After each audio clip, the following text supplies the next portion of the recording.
फिरते हैं। वो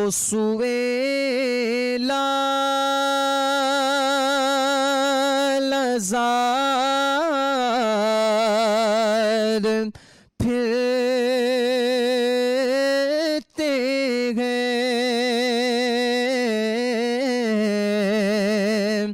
वो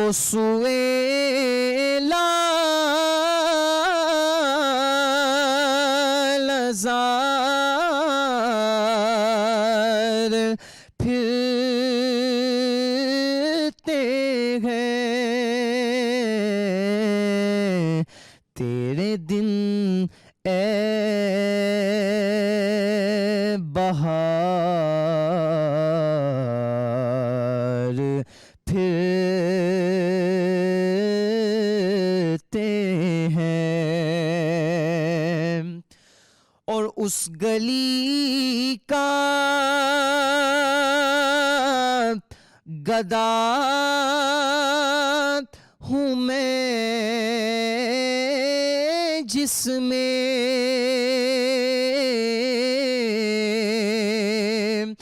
उस गली का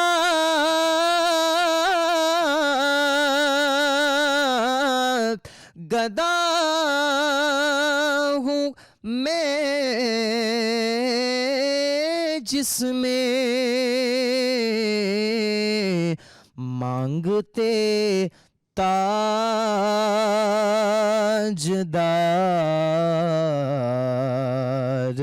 फिरते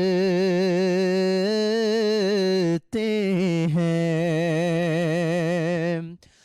और जो तेरे दर से यार फिरते हैं। जो तेरे दर से यार फिरते हैं। फिर दर बदर यूं ही खार फिरते हैं। और कोई क्यों पूछे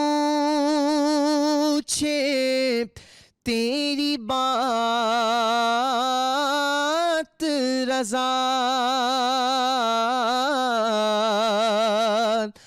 कोई क्यों पूछे तेरी बात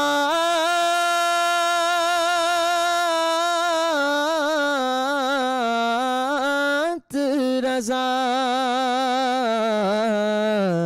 अरे तुझसे कुत्ते हजार फिरते हैं। वो सुए लालज़ार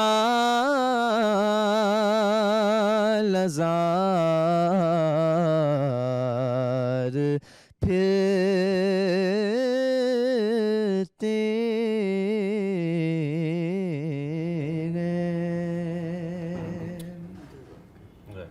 जो तेरे दर से यार फिरते हैं, दर बदर यूं ही खार फिरते हैं।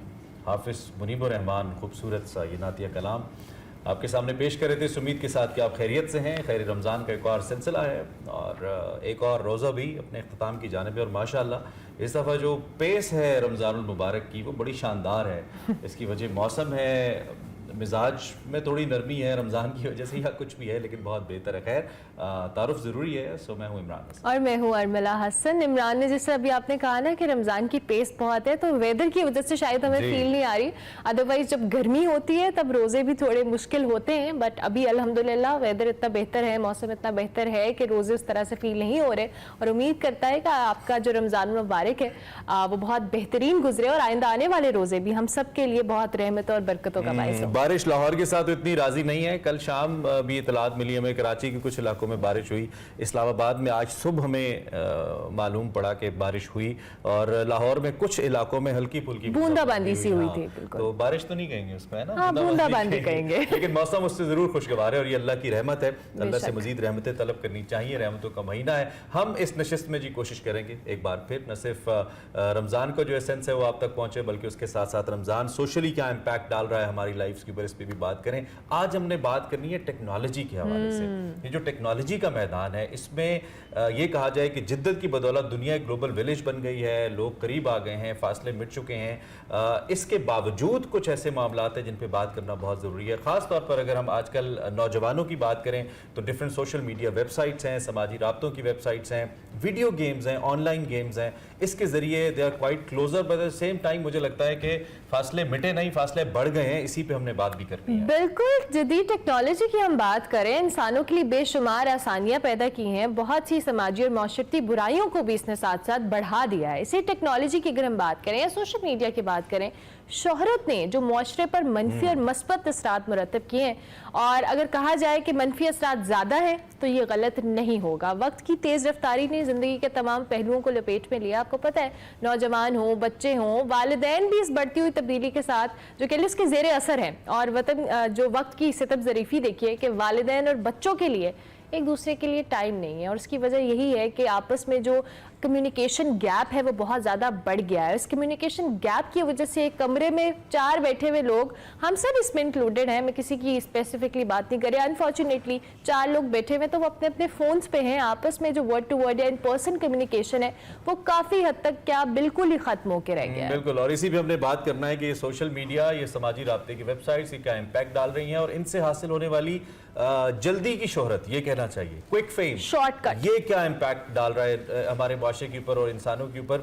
आज फिर हमने जो पैनल कहूँगा हमारे पास जो मेहमानों का मौजूद है, once again we feel really honoured to have such guest in the studios. जी, जब मैं कैमरा आपको दिखाएगा और मैं नाम लूँगा तो आप कहेंगे कि यस, इनको कोई तारुफ नहीं चाहिए। हमारे साथ अजरा आफ्ताब साहिबा मौजूद हैं, जो कि पाकिस्तान टेलीविज़न के ड्रामास की बात हो, कई दिहाइयों से जो कैरेक्टर एक्टिंग है उसके अंदर हमारे दिलों पर राज कर रही हैं और जो भी काम करती हैं बेहतरीन नक्श छोड़ के जाती हैं। और आज इन्होंने वक्त दिया हमारे साथ, आज रमज़ान की इस ट्रांसमिशन में मौजूद है। आपका बहुत शुक्रिया। Thank you very much. आपका शुक्रिया, आपने बुलाया। आपका ये टॉपिक बहुत ही इम्प्रेसिव है और बहुत अच्छा पैगाम है ये टेक्नोलॉजी के लिहाज से। जो हम कोशिश करेंगे कि हम जरा इस पे डिटेल्स बात करें। अगले जो हमारे मेहमान हैं वो भी ज़रा कैमरा दिखाई दे तो आप एक्सप्रेस की स्क्रीन को लेकर मेरे ख्याल में कुछ लोग होते हैं जो स्क्रीन की पहचान बन जाते हैं। तो खालिद अब्बास डार साहब एक ऐसी शख्सियत है जिन्होंने इब्तदाई तौर पर स्क्रीन को पहचान दी और आज हमारे साथ मौजूद है। इनका थिएटर वर्क हो, इनका पूरा करियर आपके सामने है, फिर आजकल इनका जो सोशल वर्क है जो कर रहे हैं वो भी हम ऑफ एंड ऑन आपको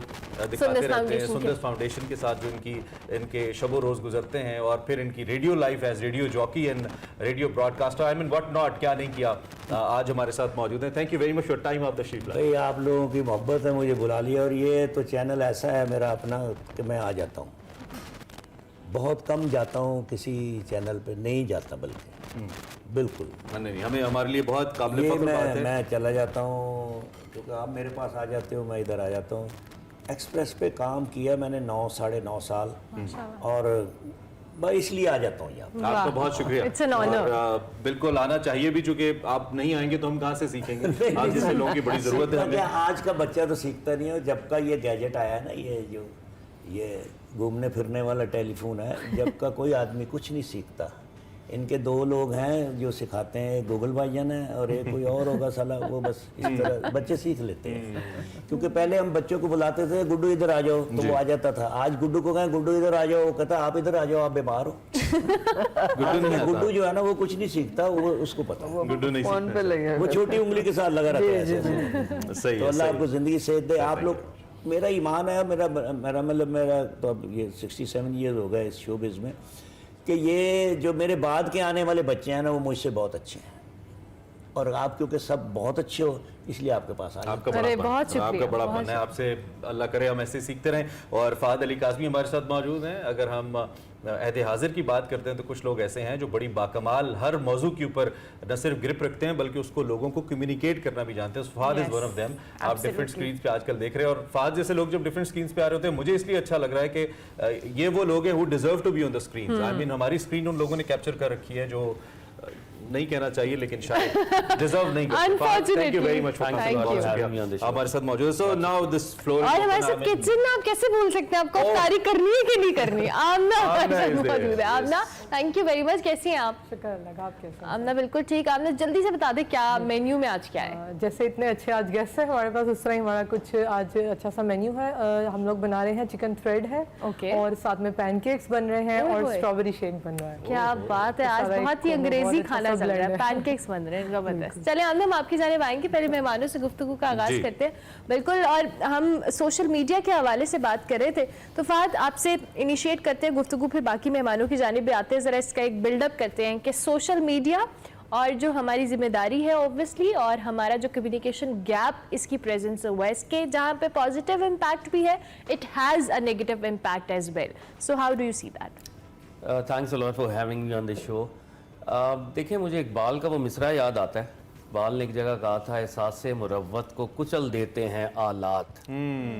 तो ये जो टेक्नोलॉजी की एडवांसमेंट है, इसने वो जो ह्यूमन बीइंग की ह्यूमन होना, वो जो कंडीशन है ना ह्यूमैनिटी की, उसको कहीं ना कहीं क्रश किया है। और अगर आप मैनेजमेंट की भी हिस्ट्री को देखें तो हमारा गोल था इफ़िशेंट होना, हम कम रिसोर्सेज से ज़्यादा आउटपुट प्रोड्यूस करेंगे, हमारा गोल था। और जब ज़्यादा आउटपुट हम प्रोड्यूस करेंगे तो हम प्रॉफिट को मैक्सिमाइज करेंगे, हमारा मुनाफा बढ़ेगा, ये हमारा गोल था, जिसके लिए हम टेक्नोलॉजिकल एडवांसमेंट्स की तरफ गए। इंडस्ट्रियल रेवोल्यूशन के बाद ये सारी एक पूरा एक वो सिनेरियो है कि प्रॉफिट मैक्सिमाइजेशन हमारा अल्टीमेट गोल, जिसकी वजह से हमने नए नए मेथडोलॉजीज टेक्नोलॉजीज हमने डिस्कवर की। और इफ़िशेंसी के इस गोल में हमने कोशिश ये की कि ह्यूमन बीइंग्स को भी मशीन्स की तरह कर दें, इनको रोबोट्स की तरह बना दें और इनके सोचने समझने की सलाहियतों को ऐसे माउफ करें कि ये सिर्फ जो सुपरवाइजर है, फोरमैन है या सेठ है, ये उसकी बातों को ऐसे माने जैसे मशीन्स जो हैं, मशीन को ऑन कर दें तो ऑन हो जाती, ऑफ कर दें तो ऑफ हो जाती। तो ह्यूमन बीइंग्स को भी ऐसे कर दें। टेक्नोलॉजी की जो एडवांसमेंट है उसके पीछे ये फिलॉसफी है। फास्ट फॉरवर्ड सोशल मीडिया, अब जैसे आपने भी कहा कि जी फासले सिमट गए, बहुत अच्छी बात है। कोविड-19 के अंदर तो टेक्नोलॉजी ने बहुत ही पॉजिटिव रोल भी प्ले किया। अगर ये जूम ना होता और हम कैसे पढ़ाते हैं, हमारी मीटिंग्स कैसे होती, वर्क फ्रॉम होम, ये सारा इसका बड़ा पॉजिटिव भी मामला रहा। लेकिन आप किसी भी बंदे की आप प्रोफाइल को क्लिक करें, उस प्रोफाइल में आपको क्या नजर आ रहा है? आपको नजर आ रहा है कि जी मेरी जात ये है, जात पे इसरार। आपको पोस्ट नजर आ रहे हैं, मैं सबसे अच्छा हूं, बाकी सब सबसे बुरे हैं। आप बेजा तनकीद कर रहे हैं, एनालिसिस के बगैर तनकीद कर रहे हैं, और आपके पास कोई सोल्यूशन भी नहीं है। आप सिर्फ बुरा भला कह रहे हैं लोगों को, बुरा भला कह के आप कॉन्फ्लिक्ट को जनरेट कर रहे हैं। क्योंकि कॉन्फ्लिक्ट बिकता है, कॉन्फ्लिक्ट के आईबॉल्स हैं, कॉन्फ्लिक्ट की रेटिंग है, कॉन्फ्लिक्ट का कंटेंट वायरल होता है। दीन क्या कॉन्फ्लिक्ट को ब्रीड करता है? दीन तो कहता है किसी के ऐप देखो उसको छुपाओ, लेकिन हम क्या कर रहे हैं जी, आप मुझे लाइक करें। And this is what actually social media is doing to us. True that. और अगर आप इस बात का एक एंगल जो मैं अगली भी जब कॉन्वर्सेशन का हमें मौका मिलेगा तो हम करेंगे। 3 बड़ी बीमारियां हैं जो इसके पीछे हैं, और इमाम गजाली हमारे रेस्क्यू को आज भी आएंगे। एक बीमारी है हमारी एरोगेंस, हमारा तकब्बुर। एक हमारी बीमारी है सेल्फ लव, अपनी जात से बेजा मोहब्बत। और जो सबसे बड़ी बीमारी है वो है रियाकारी, हमारी प्रिटेंस। तो ये तीनों बीमारियों के ऊपर, ये तीनों बीमारियां सोशल मीडिया, और मेरे ख्याल में ये सोशल मीडिया जो है नी 3 पिलर्स के ऊपर खड़ा हुआ है। This is what I see. Doctor साहब, sir your take on this, social media impacting our life, कैसे जिंदगियों को मुतासिर कर रहा है? वैसे मुख्तसरन तो आपने पप्पू की बड़ी अच्छी एग्जांपल दी। यार पता है, मैं बेकार आदमी हूँ इस सारे मीडिया के लिए, क्योंकि मैं इतना सोशल नहीं हूँ। ये अपनी अपनी सहूलत के लिए लोगों ने इस्तेमाल किया, और जो चीज़ बहुत जल्द मशहूर होती है वो बहुत जल्द वापस भी आ जाती है। मेरे साथ जो बच्चे बच्चियां रेडियो पे आते हैं वो कोई टिकटॉक करते हैं, को पता नहीं। अच्छा, वो टिकटॉकर हैं, वो लोग खड़े हो जाते हैं, उनके साथ सेल्फियां बनवाते हैं, और मैं अल्लाह का शुक्र अदा करता हूँ कि अभी तक अल्लाह ने मुझे मौका नहीं दिया ऐसी, यानी ऐसी शोहरत का। द थिंग इज कि ये यार किस मुसीबत से हम यहाँ तक पहुँचे हैं, आपकी सोच है। हमारी जो भाभियाँ थी, बहनें थी, मासियाँ थी, पुफियाँ थी, वो जो बच्चा ख़ानदान में फेल हो जाता था ना, वो कहते एनू नाल लै जा ड्रामे च, 3 साल होए ने FA च पास नहीं हुआ। आज की माँ जो है ना, वो अपने बबलू को 3 साल का 4 साल का बबलू है, उसके बाल भी बना रही है, कहती है मैं पार्लर चली हूँ इसको लेके, इसको एंकर बनाना है। या अल्लाह, तो एंकर भी मेरे जो हैं वो अल्लाह उनको ज़िंदगी दे, बस हैं बुबेरी जहाज़ों का एंकर होता ना जैसे वो इस तरह के एंकर हैं वो। तूफानों से मुकाबला करते हैं आप, ये कह रहे हैं? मेरा ख्याल है थिंग इज कि मैं बड़ा, मुझे नहीं पता। एक दोस्त ये जो आया है अपना सोशल मीडिया, या ये जो आया मोबाइल जी, मैं इसको पंजाबी में यानी फ्रंटू टेलीफोन कहता हूँ। जैसे गश्ती पुलिस होती थी, ये गश्ती टेलीफोन है। ऐसा। तो ये इसने फासले तो कम कर दिए हैं, रिश्ते दूर करते हैं। मेरे एक दोस्त ने कहा कि कुड़ी का ब्याह होना है और लिख के भेजे उन्हें कि बेटी की शादी है और आपने आना है और इतनी तारीख को ये व्हाट्सएप कर। मैं फटाफट 5000 की फोटो खिंच के वो अपने ग्रैंड सन को, ब्रिलियंट आइडिया, मैं कहा इन्हों करी यार जरा, उन्हें वो कीता। अच्छा, मुझे वो भी नहीं आती तस्वीर। अच्छा, मेरे पास जो मोबाइल है ये सेंड एंड और बंद। अच्छा, और मैंने अपनी सहूलत के लिए रखा है, आपकी सहूलत नहीं है ना, इनकी सहूलत है, किसी की सहूलत नहीं है। मैं घर जाते हुए कहूँगा अपनी बेगम को या अपनी बेटी को या ग्रैंड डॉटर को, बेटी ये फौद आज मेरे साथ है तो ज़रा कीमा बता लेना, थोड़ा जा आटा पा लेना। हाँ ओके, खुदा हाफिज़। जाते हुए बताता हूँ कि मेरे पास एक बच्चा और आ रहा है साथ, तो रोटी ज़रा बद पकाना। ठीक, मैंने इस जितनी इसकी जरूरत है मैं अपनी सहूलत की। ठीक। हमारे यहाँ टेलीफोन भी तो ऐसा होता है ना कि हाल है, राजी हो? मैंने कहा पता कर लूँ यार, मैं कोई अस्पताल है मेरा पता करना। मैं गुजर रहा था, मैंने कहा आपको टेलीफोन ही कर लूँ। क्या हाल है फाद, कैसे हो, क्या कर रहे हो? भाई तेनू की जो मर्जी पे करे हो।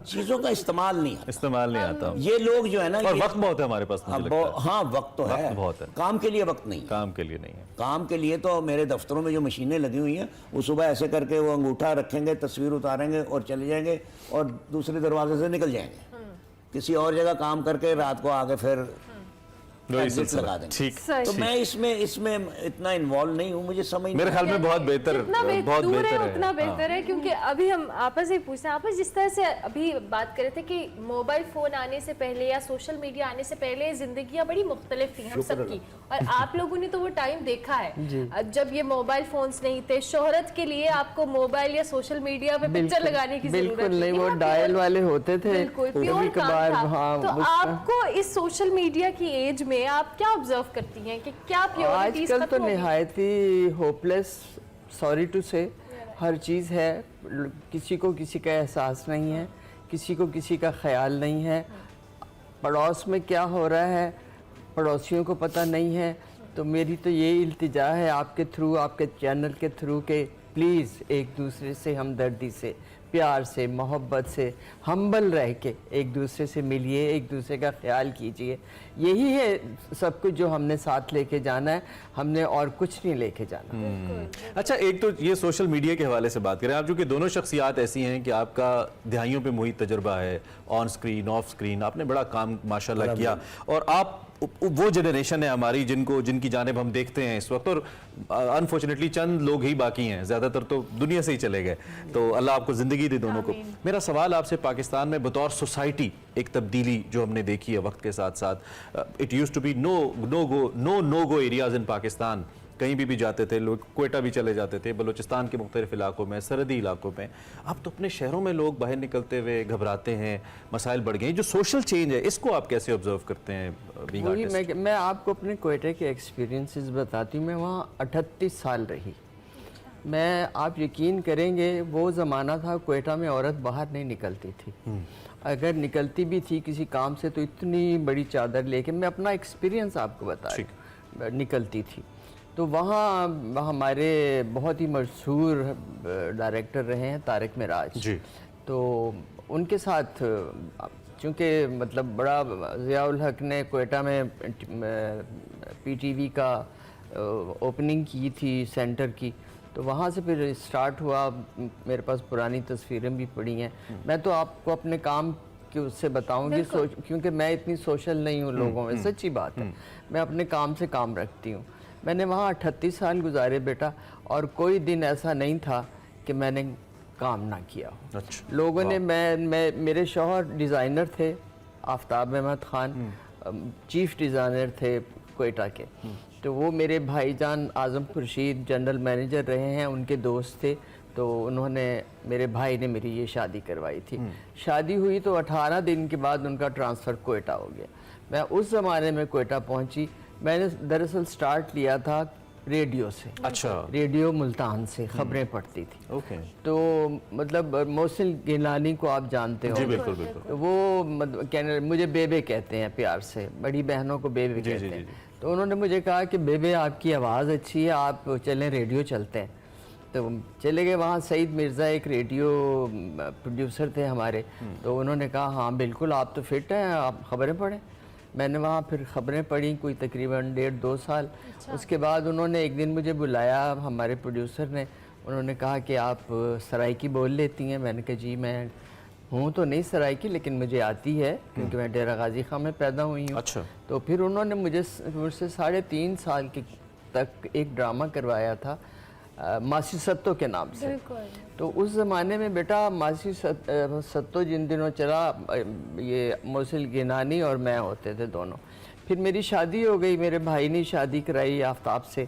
तो आप यकीन करें कि शादी के बाद जब मैं इस्लामाबाद आ गई तो वहाँ से वो पीले रंग के लिफाफे आया करते थे उन दिनों। आजकल तो नापेद हैं, आजकल तो टेलीफोन है बकौलदार साहब के। तो मतलब उन दिनों पीले रंग का डाक का होता था, डार साहब जानते होंगे लिफाफा। जी हाँ, बिल्कुल। उसमें 5-5 रुपए के नोट जो आजकल नापेद हैं डाल के भेजते थे लोग के मासी सत्तो को बुलाएं। वाह वाह वाह। ये मेरा रेडियो का एक्सपीरियंस है। शादी हो गई तो मेरे ससुर माशाल्लाह आईजी पुलिस थे, तो उन्होंने बड़े फ़ख्र से मिलाते थे। वहाँ भी CNO था, सेंट्रल न्यूज़ ऑर्गेनाइजेशन, तो वहाँ से भी मैंने फिर ख़बरें पढ़ी। उसके बाद जब ख़बरें पढ़ी तो मतलब बहुत वो लोगों ने पसंद किया उस चीज़ को इस्लामाबाद में। तो इस तरह से फिर जब मैं कोयटा गई ना, तो कोयटा जाके मुझे लोग टीवी में अक्सर अपने भाई से मिलने जाया करती थी। होता है ना, बचपन में कॉलेज में पढ़ती थी तो के भी मेरी दोस्तें मुझे कहती थी हमें PTV दिखाओ, तो मैं अपने भाई के पास ले जाती थी। वो खातिर तवाज़ो करते थे बच्चे। और ऐसा कोई सख्ती का माहौल इस लिहाज से नहीं था, लोग मेरे भाई घूमने फिरने को लेकर। अब तो कोयटा के हवाले से जब भी खबर आती है अनफॉर्चुनेटली कोई अच्छी खबर नहीं आती। नहीं आपको बताती हूँ ना। जी जी, हमने एक ब्रेक लेनी, हम ब्रेक ले लें। ब्रेक से जरा वापस आते हैं, हमारे मेहमान हमारे साथ हैं जी। ब्रेक लेते हैं, खैर रमज़ान का सिलसिला जारी है। ब्रेक के बाद दोबारा आपको ज्वाइन करेंगे।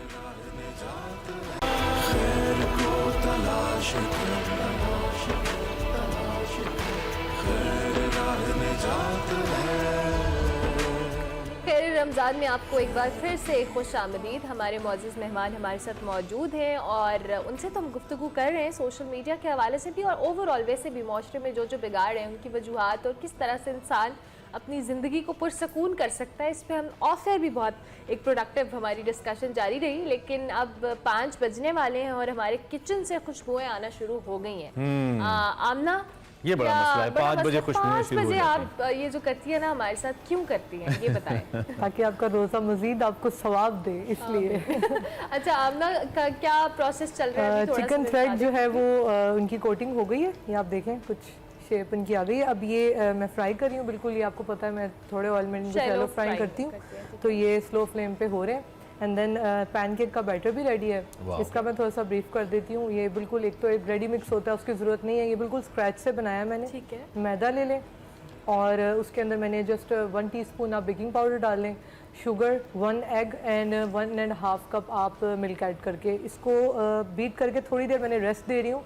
उससे ये कि पैनकेक्स बहुत फ्लफी और सॉफ्ट बनेंगे मेरे। ठीक है, तो ये प्रोसेस सही है, सही है। चलें वापस आते हैं आपकी तरफ। अच्छा, जब हम ब्रेक पे जा रहे थे तो हम सोशल मीडिया डिस्कस कर रहे थे। फहद, एक फिनोमिनन ये था कि हम आजकल जो एक मैं तो इसको पता नहीं, I leave it to you, कि लोग कहते हैं कि बहुत जल्दी लोग मशहूर हो जाते हैं।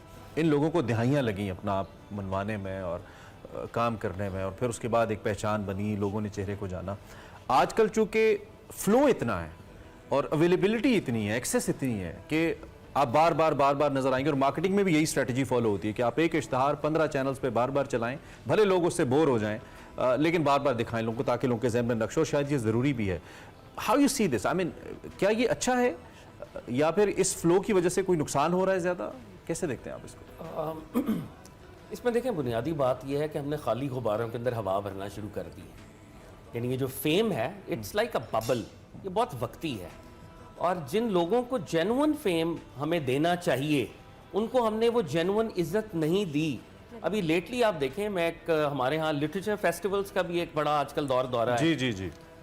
शायरी का जो मयार है आजकल, क्या वो मयार ऐसा है कि हम अपनी ऑडियंस को, अपनी यूथ को वो शायरी सुनाएं? जी। और जब उस तरह के शायरों पे पीछे इफ्तिखार आरिफ साहब बैठे हैं, पीरजादा कासिम साहब बैठे हैं, तो शायरी के दुनिया के, इसमें कोई शक नहीं है, पाकिस्तान के सबसे बड़े आफ्ताब वो हैं जी। और उनके आगे आप एक ऐसे शख्स को बिठा रहे हैं, पूरा हॉल तालियां बजा रहा है, पूरा हॉल वाह वाह कर रहा है, और उस पे वो शायर ये कह रहे हैं कि अगर मैं चला जाऊं तो आप इनको सुन के जाइएगा। यानी वो साहब इफ्तिखार आरिफ साहब के हवाले से ये बात कर रहे हैं। तो हम लोग ऐसे लोगों को फेम दे रहे हैं, प्रोमिनेंस दे रहे हैं, तो ये तो लम्हा फिक्रिया है। खालिद अब्बास डार साहब बैठे हुए हैं, थिएटर इन्होंने किया, एक्ट इन्होंने किया, जो ये प्रोमिनेंस डिजर्व करते हैं। और आज जिस तरह के लोगों को हम प्रोमिनेंस दे रहे हैं, जो एक्टिंग की शुद्ध बुद्ध भी जिनको नहीं पता, फर्क है। जो लोग ड्रामाटिस्ट हैं, पहले ड्रामा लिखने वाले कौन लोग थे, अब कौन लोग हैं? नहीं, इसमें ऑडियंस कसूरवार है, देखेंगे जो उनको फेम दे रही है, क्योंकि वो लोग ये क्लेम करते हैं कि मुझे पीटीवी जाना था, ऑडिशन देना था, ड्रामा मिलना था, हिट होना था, इट वाज अ प्रोसीजर। जैसे ये लोग, इन लोगों ने बड़ी मुश्किलें देखी मेन स्ट्रीम पे आने के लिए। अब एक शख्स कहता है जी, मैं अगर घर में अपने ड्राइंग रूम में एक लाउंज से वीडियो बना के, एक लड़की अगर वो मशहूर हो सकती है तो व्हाट्स बैड इन इट, वो कहती है ठीक है मेरे लिए एक मीडिया। अभी डार साहब भी पहले कह रहे थे कि ये जो फेम है ना, ये बहुत क्विक है, ये 3 माह का होगा और उसके बाद एकदम आप नीचे भी आएंगे, ये परमानेंट नहीं होगा कभी। बिल्कुल, ये फेम बहुत ही टेम्पररी है। कौन है जो गालिब का मुकाबला करे, मीर तकी मीर का मुकाबला करे, मोहम्मद इकबाल का मुकाबला करे? ये आज आप वक्ती तौर पे लाइक सब्सक्राइब तो ले लेंगे, लेकिन 3 माह बाद आप you will die a painful death. वक्ती वायरल होने वाली चीज है, वायरल है, उसके बाद वायरस क्या होता है? वायरस खत्म हो जाता है। बिल्कुल। तो बुनियादी तौर पे देखें, ये दो तरफा बात है। आप किसी चैनल वाले के पास जाएं, वो कहेंगे अवाम ये देखना चाहती है। यार, आपकी जिम्मेदारी है, आप अवाम को वो दिखाएं जिससे अवाम का शऊर बुलंद हो।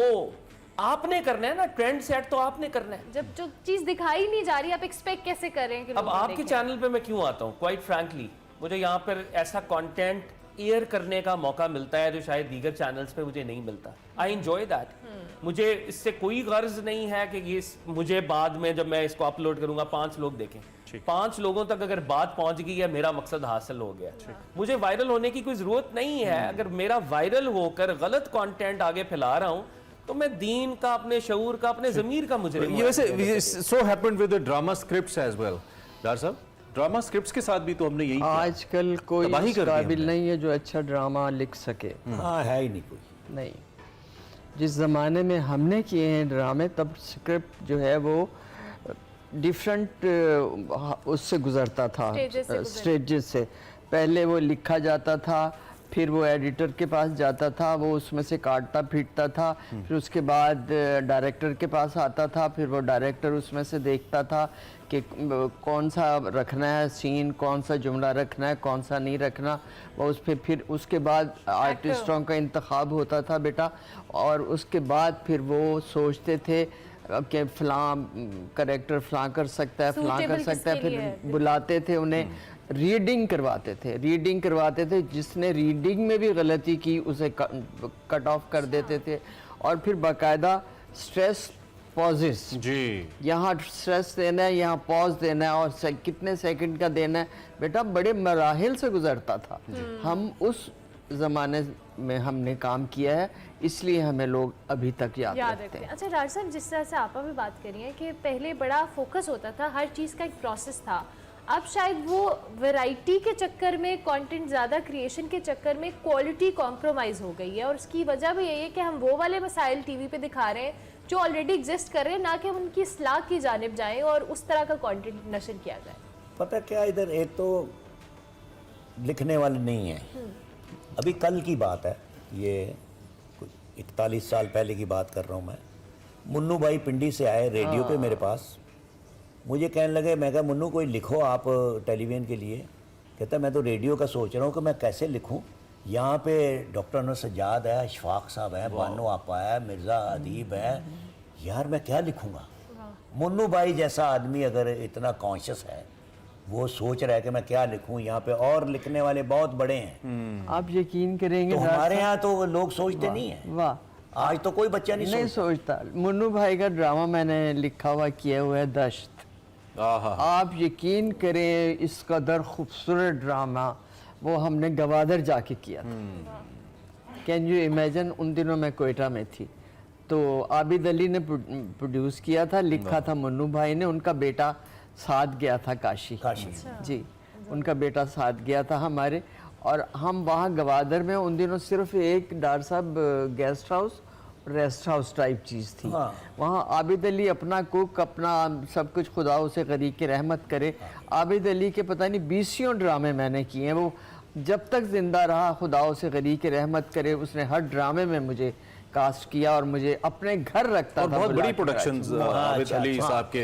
तो आज लिखने वाला नहीं है, अगर कोई लिखने वाला होगा तो बेहतर हो सकता है। ये कंटेंट है ही नहीं। मुन्नू भाई मैं बता रही हूँ प्रोडक्शन की हम बात करते हैं और लिखने वालों के पास तो लोग तो वही जाते हैं कि मुझे ये चीज बनानी है भाई, मुझे इस चीज पे आप लिख दे। और हमने खुद चूंकि थोड़ा मेरा भी वास्ता रहा है तो मुझे पता है कि अब तो सेट के ऊपर आके आपको बाजू का स्क्रिप्ट मिलता है कि ये सीन कर दें, बिल्कुल ऐसे होता है। तो इसको, इस कल्चर को चेंज किया जा सकता है। मैंने कश्मीर पे 2 प्ले किए, अंगारवादी और लाख।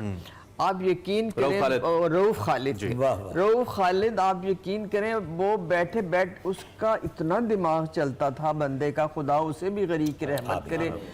एक्सीडेंट में उसकी डेथ हो गई।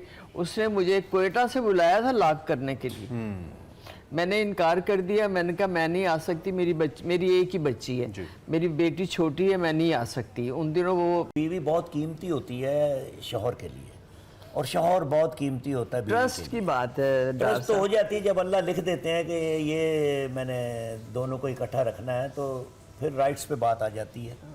दोनों के राइट्स जो हैं अगर इक्वल हों तो बड़ा मजा आता है। अच्छा, दुआ करो बेटा कि ये जो हमारे यहाँ जो रेडियो है ना, वहाँ पे कंटेंट जाया नहीं होता।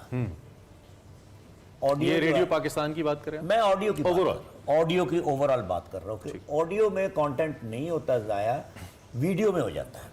विजुअल में आप इधर कोई खेल देख रहे हो तो आप बहुत अच्छा करैक्टर कर रहे हैं एक एक्टर, तो जो वो बोल रहा है आपने सुना थोड़ा सा, तो आपका ध्यान पर्दे पे पड़ेगा, कारपेट पे पड़ जाएगा, टेबल लैंप पे, जो बाकी की जो प्रॉप्स हैं उन पे आपका ध्यान चला जाएगा, कंटेंट बिल्कुल डूम्ड हो जाएगा। तो इसलिए मेरे लिए ये इतना कीमती नहीं है। हमें कभी किसी ने रेडियो पे बुलाया ही नहीं, हालांकि मैंने स्टार्ट रेडियो पे किया था।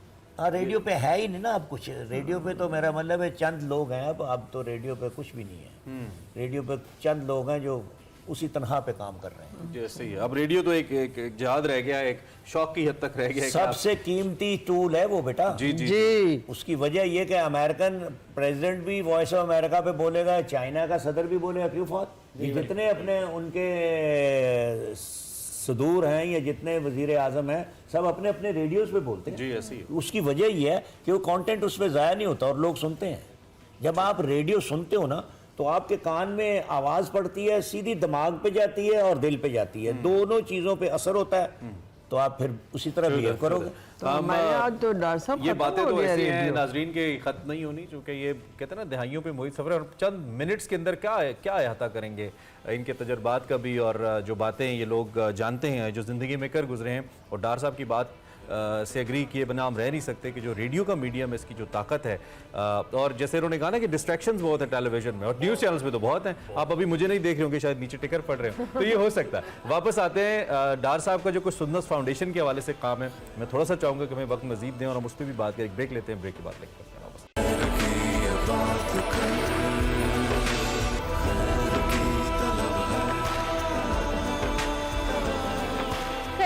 रमज़ान में आपको एक बार फिर से खुश आमदीद। गुफ्तगू जितनी हमारी इंटरेस्टिंग ऑन एयर हो रही है उससे कहीं ज़्यादा ज़बरदस्त गुफ्तगू ऑफ एयर हो रही है, और हम वो दिखा सकते हैं लेकिन अनफॉर्चुनेटली दिखा नहीं पाएंगे। लेकिन हम कोशिश कर रहे हैं कि इस नशिस्त के अंदर हम बहुत सारी ऐसी बातें करें जिससे आप भी कुछ सीखें, हम भी कुछ सीखें।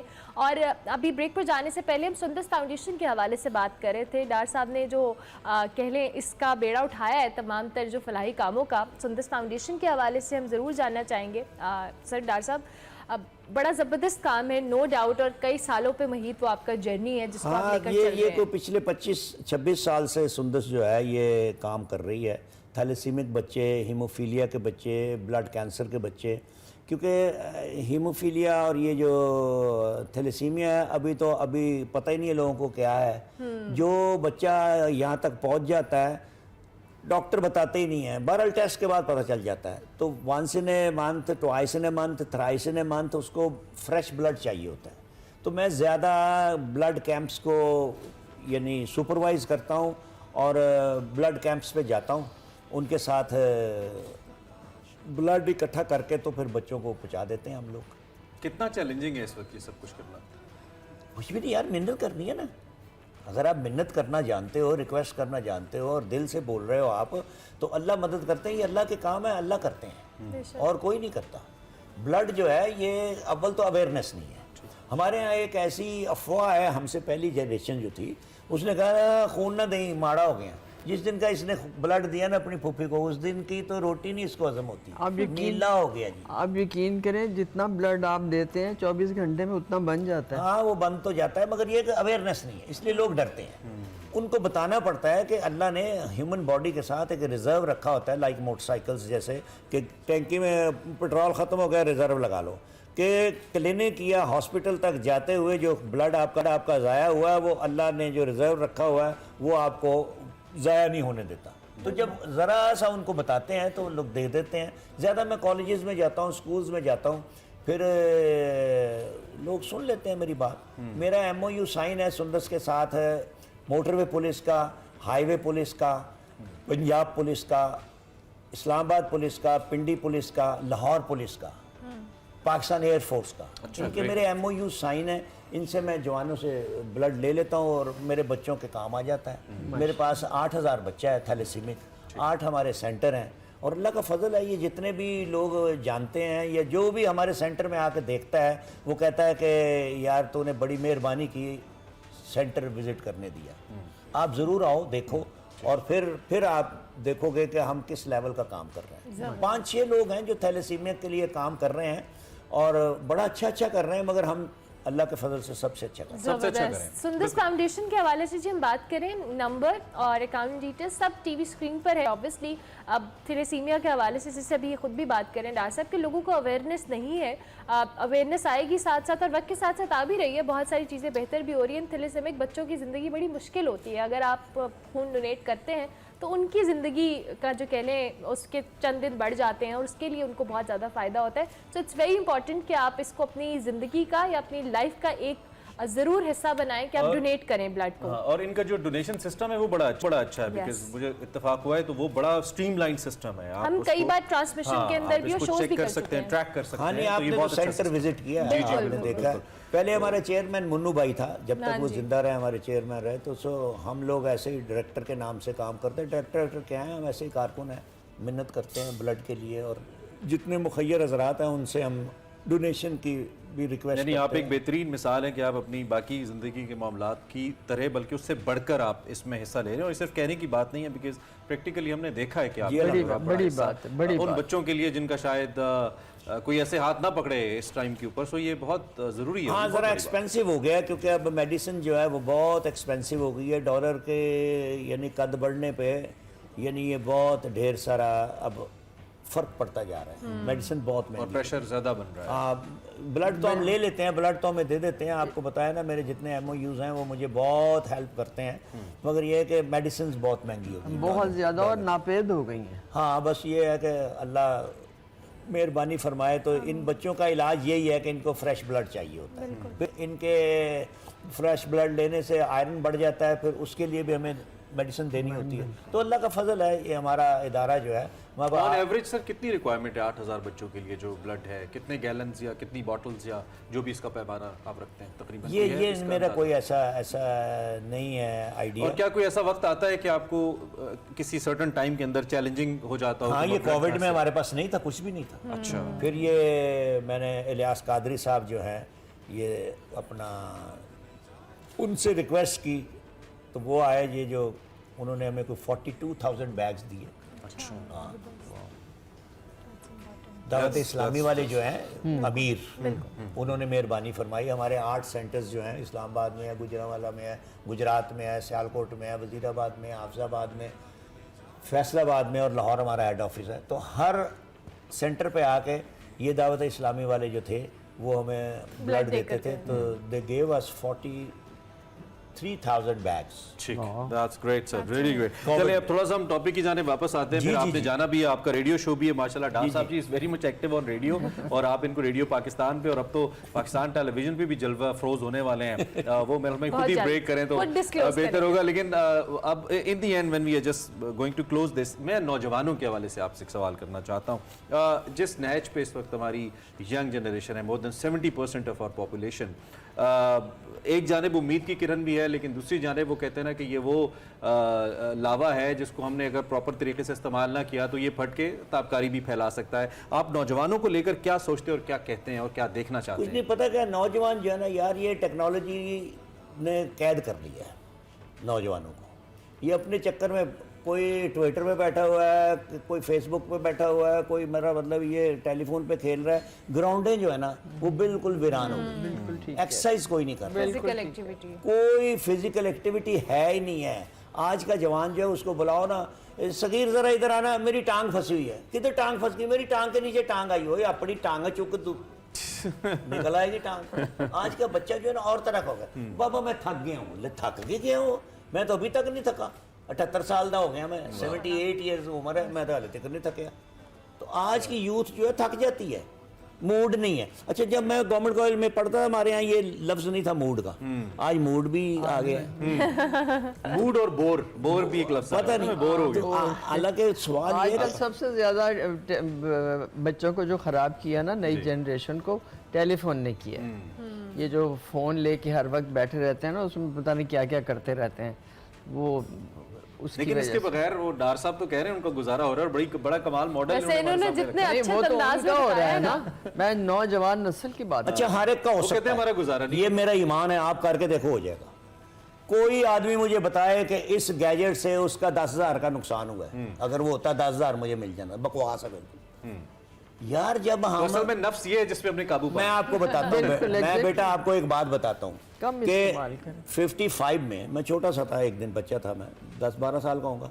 मेरे वालिद थे अमेरिका, तो ये मेन जो सेंट्रल अपना एक्सचेंज है ना, मैं ग्वालमंडी में रहता था, एक्सचेंज पे जाता था तो अमेरिका बात करनी है, तो कहता ये टोकन ले जाओ, 3 दिन बाद आना। 3 दिन बाद फाद मैं अमेरिका बात करता था अपने बाप के साथ, और जो सेंट्रल एक्सचेंज है उससे जब का वक्त भी मैंने देखा है।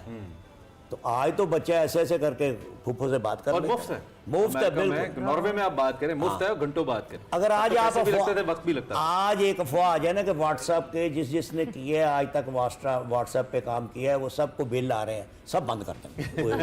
दुनिया डिफॉल्ट कर देगी। दुनिया आप बिल्कुल आखिरी लम्हात हैं, आप कुछ कंक्लूड करना चाहें और कुछ आप अपने करियर को लेकर, अपने काम को लेकर और फिर जो असर हाजिर है इसको लेकर कुछ भी आप ऐड करना चाहें? मैंने बताया ना कि मैंने रेडियो से स्टार्ट किया था, ख़बरें पढ़ी थी, फिर उसके बाद सराइकी में ड्रामा किया था, फिर उसके बाद मैं शादी हो गई, इस्लामाबाद चली गई, तो वहाँ फिर वहाँ से कोई हमारी शादी के 18 दिन वहाँ से भी मैंने ख़बरें पढ़ी, इस्लामाबाद से भी।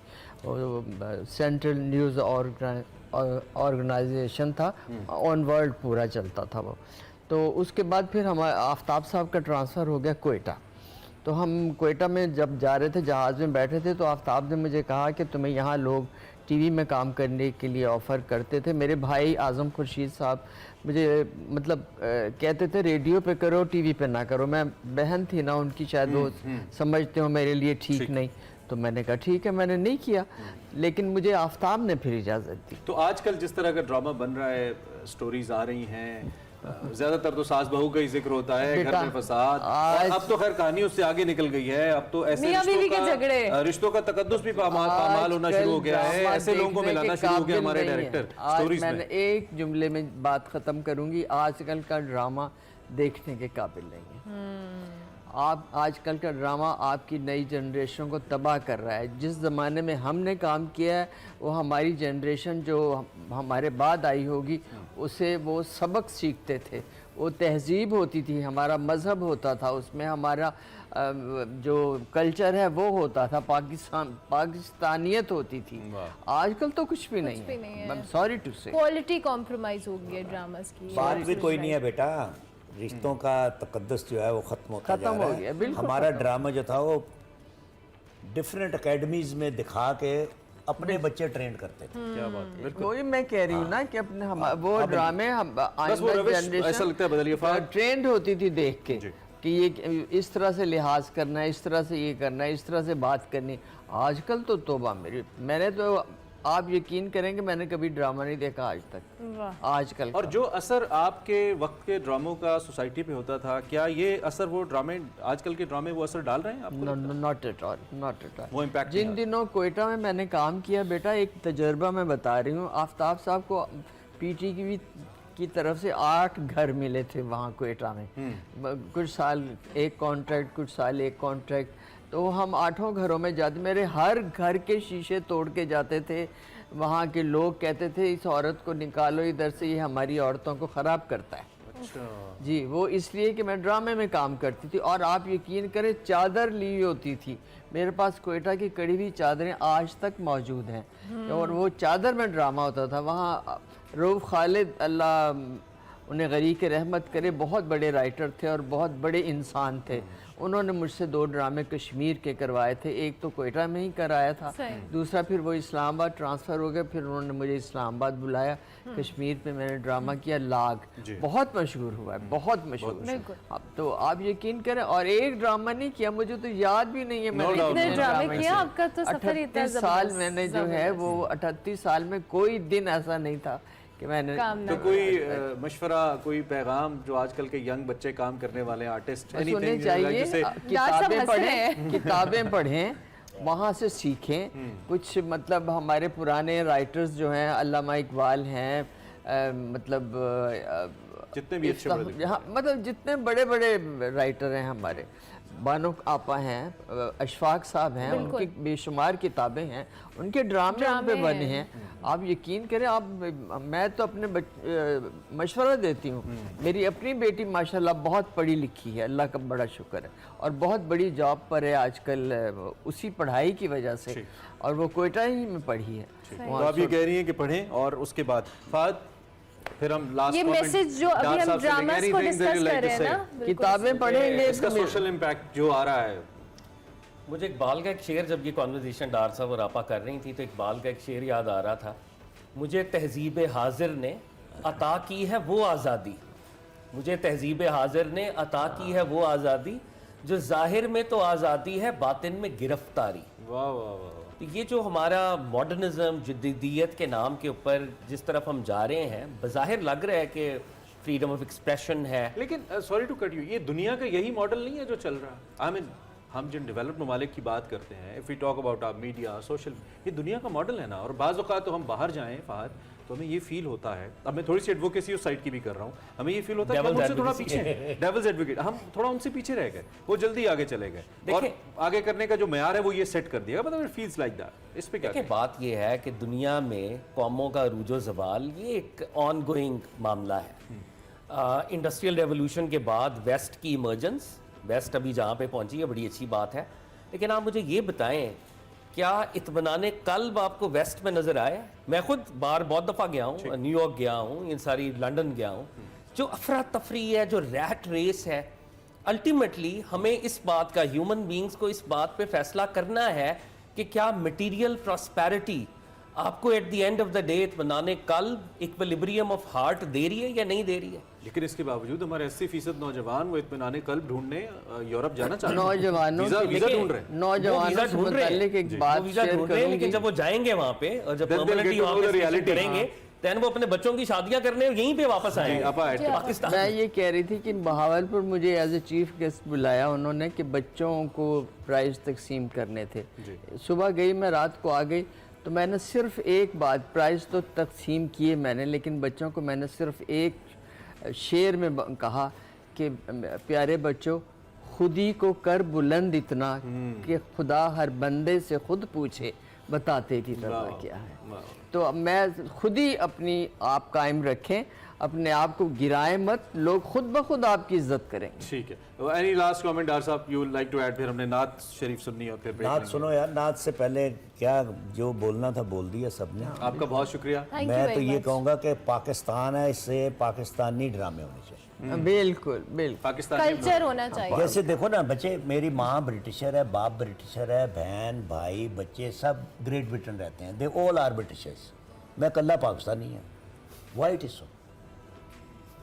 मैं भी जा सकता था ना वहाँ। मुझे ये मुल्क ने इज्जत दी है, मेरे को ताकत दी है, मेरी पहचान दी है, मैं इसको क्यों छोड़ूं? वही तो मैं कह और रही हूँ यहाँ कि की चीज़ें ड्रामे मुझे अच्छी लगती हैं। ड्रामे जो बने उसमें पाकिस्तानियत नजर आनी है, चाहिए। अब नहीं। आप शख्सियात का बहुत शुक्रिया।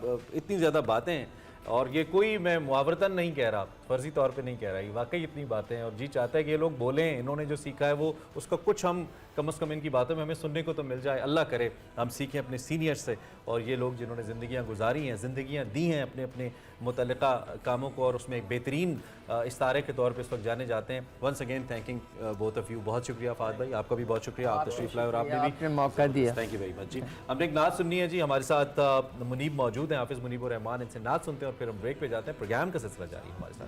जी मुनीब। मुझ पे भी चश्म करम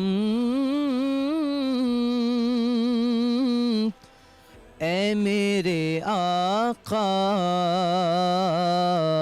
करना, मुझ पे भी चश्म करम, मुझ पे भी चश्म करम ए मेरे आका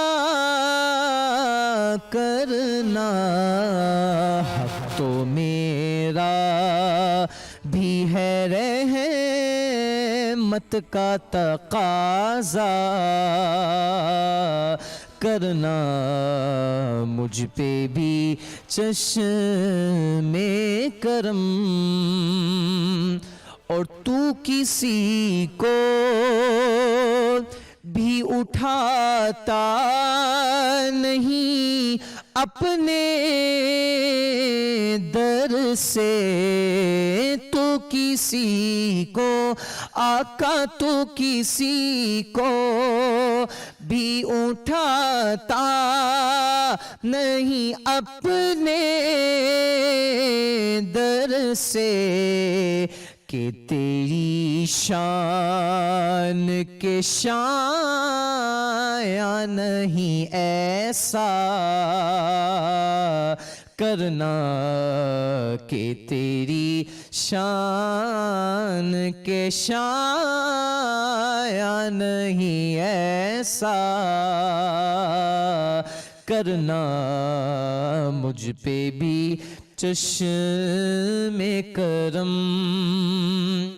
और ये तेरी शान है आमिना के दुर्रे यतीम, ये तेरी शान, हाँ ये तेरी शान है आमिना के दुर्रे यतीम। सारी उम्मत की शफाअत तने तन्हा करना, सारी उम्मत की शफाअत तने तन्हा करना, मुझ पे भी चश्मे करम।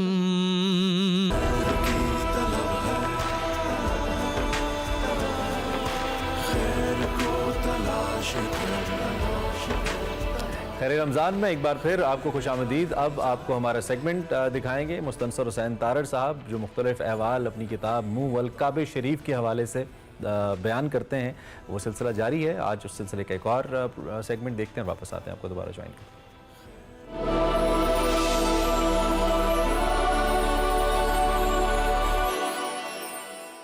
अस्सलाम वालेकुम नाज़रीन, मैं वक़ार अहमद और आप देख रहे हैं निकले तेरी तलाश में।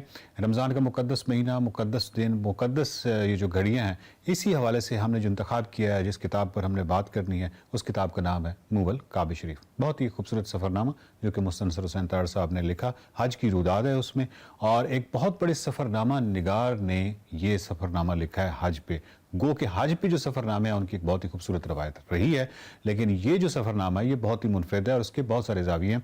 गुज़श्ता प्रोग्राम में हमने डॉक्टर अली शरीयती की जो डेफिनेशन है हज के हवाले से, उसके हवाले से हमने बात की थी, और तारड़ साहब ने बड़ी कमाल वजाहत के साथ ये बताया था कि डॉक्टर अली शरीयती जो हैं वो हज के बारे में क्या कहते हैं, और वो जो डेफिनेशन थी हज़रत हाजरा के हवाले से, उस पर बहुत ही तफसील से बात हुई थी। और उसी गुफ्तगू जो है, उसी सिलसिले को आगे बढ़ाते हुए हम आगे चलते हैं। बहुत शुक्रिया तारड़ साहब। तारड़ साहब, आपने कहा था कि जिस तरह डॉक्टर अली शरीयती कहते हैं कि हज इज़ हाजरा, और हज़रत हाजरा जो है उन्हीं की वो जो सुन्नत है, जिस तरीके से सही उन्होंने की, और उसी की पैरवी का नाम है। तो इस हवाले से जो मेरे जहन में एक सवाल पैदा होता है कि डॉक्टर अली शरीयती ने जो लफ्ज़ इस्तेमाल किए अंग्रेज़ी में, वो है कि ब्लैक स्लेव वुमेन। अब इस पर तीन चीज़ें आ जाती हैं हज़रत हाजरा के हवाले से, यानी एक तो औरत, स्लेव, और फिर कलर के हवाले से। और यही जो मॉडर्न हम जदीद ज़माने को देखते हैं, तो जो डिस्क्रिमिनेशन है उसके हवाले से यही तीनों चीज़ें जो है इसके हवाले से पूरी दुनिया में, तहज़ीबी दुनिया में इन पे बात हो रही होती है। तो इस हवाले से तो ये बहुत ही कमाल बात है कि इस्लाम में ये कॉन्सेप्ट जो है वो कहीं पुराना और कहीं ओरिजिनल और कहीं खूबसूरत है। और हज तो मेरा मतलब है कि इसकी अगर फिलोसॉफिकल ये एस्पेक्ट देखें तो ये बड़ी कमाल बात है। आप क्या कहेंगे इसके हवाले? मैं यही कहता हूँ कि हमें ज़रूरत ही नहीं ये साबित करने की। आप इस्लामिक हिस्ट्री थॉरली पढ़ लें, आपको पता चल जाएगा कि हज़रत ख़ुज़ाइजतुल कुबरा was the chief executive of a huge international organization, क्योंकि वो काफ़िले भेजती थी, सीरिया में भेजती थी, जॉर्डन भेजती, जिसमें आपको पता है कि रसूलुल्लाह सल्लल्लाहु अलैहि वसल्लम को पहली मरतबा उन्होंने मैनेजर बना के भेजा। तो वो मैं अब उसकी तफसील में नहीं जाता कि इस्लाम में कितनी पावरफुल बाइख्तियार ख़वातीन मौजूद है, और ये लंबी बात हो जाएगी। कौन वो शख्स था जिसने पहली मरतबा रसूल सल्लम को कहा कि तुम सादिक और अमीन हो, और तुम अल्लाह के पैगंबर हो, और मैं तुम पे ईमान लाती हूँ? हज़रत खुदैजा ने, एक औरत ने। इससे बढ़कर और क्या जवाज़ हो सकता है औरत की सुपीरियरिटी का या उसके हकूक़ का इस्लाम में? जब हम सफ़रनामों की बात करते हैं, हज पे सफ़रनामों की बात करते हैं, तो जब आप हज पे जा रहे थे तो उससे पहले जो सफ़रनामे की रवायत है हज के हवाले से, वो आपने तमाम सफ़रनामे देखे या मोस्टली सफ़रनामे देखे, या इसके अलावा कुछ और किताबें पढ़ी? किस तरह ये तैयारी किस तरह की? आप तो क्योंकि एक मौक़िक़ हैं, रिसर्चर हैं, तो डेफिनेटली आपने बहुत सारी चीज़ें जो हैं वो पढ़ी होंगी और उसके बाद ही ये कस्द सफ़र किया होगा। तो ये वो जो मराहल हैं ये क्या थे? मैंने सफ़रनामे खुसूसी तौर पे नहीं पढ़े कि मैंने हज पे जाना, महज किताबचे जिनमें इंस्ट्रक्शंस होती, लेकिन उससे पेशतर मैं 3-4 पुराने सफ़रनामे पढ़ चुका था, और वो उनमें मसलन उनमें वो है, मैं भूलता हूँ इसका बर्टन का, कि हालांकि वो था क्रिश्चियन था, और वो मुसलमानों के भेस में वहाँ पे गया और हकीम बन के गया, अफ़गान हकीम। वहाँ पे अलाउड नहीं थे ना मुसलमान, तो उसने भी हज किया, तो उसका भी हज का नैरेटिव है। इस तरह बहुत सारे कदीम जो वो मुझे इंटरेस्ट करते थे, मॉडर्न नहीं करते, क्योंकि मॉडर्न सफ़रनामा जो है वो आहिस्ता आहिस्ता सिर्फ जज्बात से जो मगलूबियत है उसका बयान हो गया है। उसमें जो स्पिरिट है हज की, मतलब है कि शाह साहब लिखते हैं ना कि मोरक्को से एक नौजवान मियाँ बीवी शादी हुई है, वहाँ से निकले और पैदल गए हज के लिए, और जब वो हज के लिए पहुंचे तो 2 बच्चे भी थे। ये जो कमिटमेंट है ना, इसी तरह इंडोनेशिया के लोग अब भी इस रवायत पे अमल करते हैं कि शादी के बाद आमतौर पे मियाँ बीवी फौरी तौर पे हज के लिए जाते हैं। हम तब जाते हैं जब हमें मालूम हो जाता है कि अब मतलब वक्त आ गया है।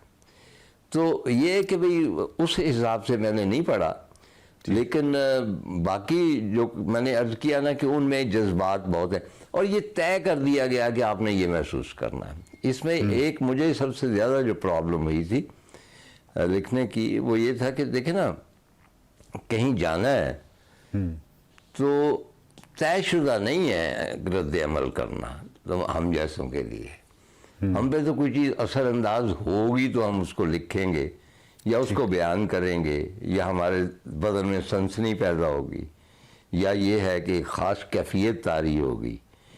तो उस लिहाज से बेशतर सफ़रनामे एक तयशुदा जो रिएक्शन होता है वो बयान करते हैं।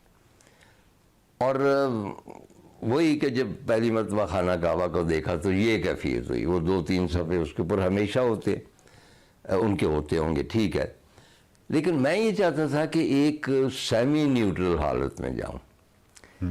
अब बदन के अंदर जो स्लेट है वो तो पैदाइश पे ही उस पर लिखा जाता, मतलब कि अजान लिख दी जाती है और उसके बाद रोज़े आ जाते हैं, फिर ईदें आ जाती हैं, फिर नमाज़ें आ जाती हैं, कुरान पाक आ जाता, वो हमारे फीड हो रहा है ना सारा, हम उसको तो त्याग नहीं सकते, वो तो लिखा गया। लेकिन हम ये कर सकते हैं कि हम जो तयशुदा रद्द अमल है उनको रद्द कर दें और कहेंगे देखें भाई हम चलते हैं, देखते हैं वहाँ हमारे साथ क्या होता है। तो मैं इस तरह गया था और अपनी तरफ से सेमी न्यूट्रल हालत में गया था कि मुझसे जो तवक्को की जा रही है, ठीक है, मैंने वो नहीं लिखना, मैंने सिर्फ वही लिखना है जो मुझ पे वारद होगा। उसमें मसाइल आए, मैं उसकी तफसील में नहीं जाना चाहता। लेकिन दूसरी बात जो थी, गारे हिरा में एक रात और मुंह वल काबा शरीफ, ये दोनों लिखते हुए मैंने इंटेंशनली और सिद्क़े दिल से तय किया था कि इन 2 किताबों में मेरी कोई लफाजी नहीं होगी। ठीक, मेरे दिल पे जो गुजरेगी उसी को रकम करूँगा, उसको एग्जेजुरेट नहीं करूँगा, उसको फिक्शनलाइज नहीं करूँगा, क्योंकि जाहिर है कि अल्लाह ताला को भी इल्म है ना कि आप क्या लिख रहे हैं। तो उधर से इतराज़ हो सकता है कि भाई ये तो हुआ नहीं था तुम्हारे साथ, तो क्यों लिखा है, सही, और ये तो आप पे बीती नहीं है, तो सिर्फ इसलिए कि बाकी लोगों पे बीती है या लोग पसंद करेंगे इसे, तुमने लिख दिया है। चुनांचे इन दोनों सफ़रनामों में ना एग्जेजुरेशन है सच, हाँ जो जज्बात हैं, जो फीलिंग है, उनकी रॉ में जब आप बैठते हैं तो उसको आप नहीं रोक सकते, उसको आप फिक्शन नहीं कह सकते, वो तो कैफियत है, एक जुनून है, वो वारद हो गया, उसको आपने बयान करना है। चुनांचे उस हवाले से मैंने सफ़रनामे नहीं पढ़े। बहुत शुक्रिया तार साहब। और ये जो तयशुदा रद्द-ए-अमल आपने तरकीब इस्तेमाल की है, ये बहुत ही खूबसूरत है। बहुत सारे सवाल मेरे जहन में आ रहे हैं और अगली किस्त में पूछूंगा कि तयशुदा रद्द-ए-अमल के हवाले से अगर हम हज के सफ़रनामों को देखें तो एक राइटर मेरे जहन में है जिसने तयशुदा रद्द-ए-अमल जिसको आप कह रहे हैं उसने इस तरह नहीं किया, और वो उनका भी सफ़रनामा जो है वो बड़ा मुनफरिद है। तो उस हवाले से बात होगी और अगली किस्त में होगी। देखते रहिए निकले तेरी तलाश में।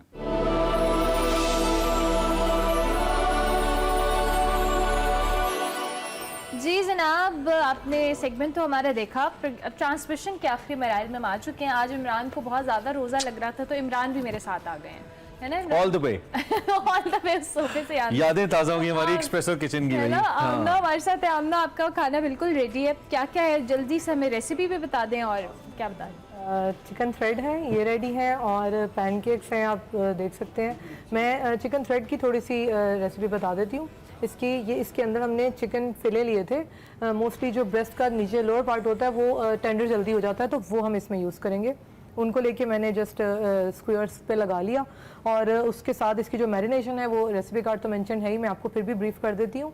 इसमें cornflour, egg, salt, black pepper, chilli sauce ये डाल के इसको मैरिनेट कर दिया, थोड़ी देर इसको हमने रेस्ट दिया थोड़ा सा, एंड देन उसको हमने जब बेबी इन स्क्वायर्स पे लगा लिया तो ये आप देख सकते हैं ये थ्रेड असल में सारा जो है वो थ्रेड का है। तो ये है जो रोल पट्टी, समोसा पट्टी आजकल बहुत है, तो उसको मैंने बिल्कुल थिन मैंने स्लाइसेस में कट कर लिया उसको, क्योंकि एग कोटिंग हुई हुई थी हमारी चिकन के ऊपर, तो हमने उसके अंदर उसको जस्ट कोट कर लिया। रेसिपी कार्ड भी आपकी टीवी स्क्रीन पर है तीनों चीजों का, जो आमना भी आपको बता भी रही है क्विकली, लेकिन इसकी क्वांटिटी और इसकी सारी चीजें वो आपको रेसिपी कार्ड पे बिल्कुल। और ये बज़ाहिर थोड़ा इट लुक्स लाइक क्रंची, वो थोड़ा उस तरह का फील है इसका, बाहर का क्रंची है, काफी क्रिस्पी रहेगा, लेकिन अंदर जो है वो चिकन फिले है और विद जूसेस और वो उसका फ्लेवर आएगा। और पैनकेक्स का भी बता दें जरा, इसका आपने कैसे बैटर तैयार किया, जरा दोबारा हमें बताएं। पैनकेक्स के लिए मैंने जस्ट प्लेन फ्लावर लेना है, आपने 1 कप ले लें, दैट वुड बी इनफ। ये इतने पैनकेक्स हमारे बन गए हैं। उसमें 1 टीस्पून बेकिंग पाउडर, शुगर डालेंगे 2 टेबलस्पून और 1 एग डाला है और 1 कप मैंने मिल्क डाला है। आप कंसिस्टेंसी देख लीजिएगा,